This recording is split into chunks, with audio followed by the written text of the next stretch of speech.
Hi అండి. మన పెద్దవాళ్ళు మనం లేచిన వేళ విశేషం బాగుండాలి అంటారండి. అది నిజమే. నాకైతే ఒక పెద్ద గండం గట్టెక్కిందండి.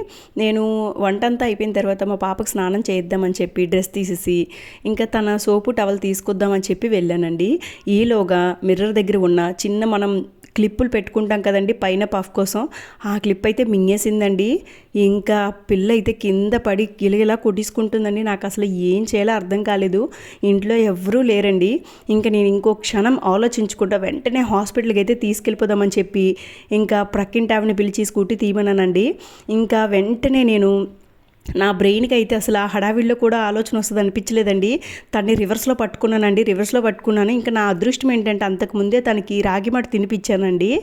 ఇంకా రివర్స్లో పట్టుకోవడం, నేను లోపల ఫింగర్ పెట్టి వామిటింగ్ వచ్చేలా చేశానండి. ఆ వామిటింగ్తో నేను సగం దూరం వెళ్ళేసరికి క్లిప్ అయితే బయటకు వచ్చిందండి. కనిపించింది. పిల్లల్ని అయితే అస్సలు నమ్మకూడదండి. చాలా జాగ్రత్తగా ఉండాలి.